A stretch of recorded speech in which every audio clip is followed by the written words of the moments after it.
I am well aware that if I were to pitch my hammock down the valley a bit more, it wouldn't be as windy and cold. But I like being up here with the wind and the cold.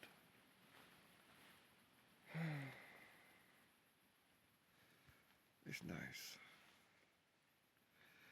And I was actually thinking about my old hammock. Old. I only bought it about 2 months ago. Lasted one friggin' night. And as it is identical to this one, I could have it on the outside of this one completely instead of just underneath.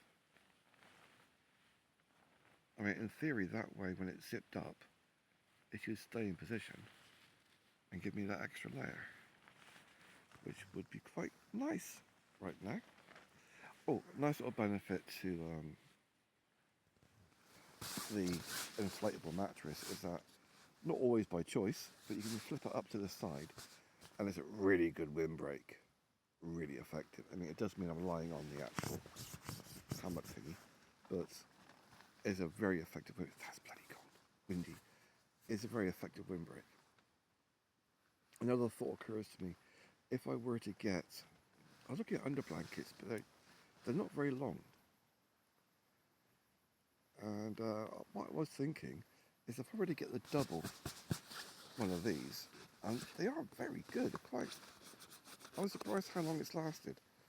I mean, I've only had it a couple of months, but it's been through the wars.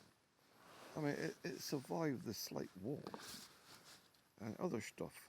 So it's, I mean, for the price, I think it was like 20 quid or something. But if I were to have the other hammock and attach it as well, so I got it like a double layer, that means I could always get a double inflatable and put that in between the two. It'd be cheaper than an under blanket and it will be a lot more effective, because believe me, big old air gap is a very good wind protector.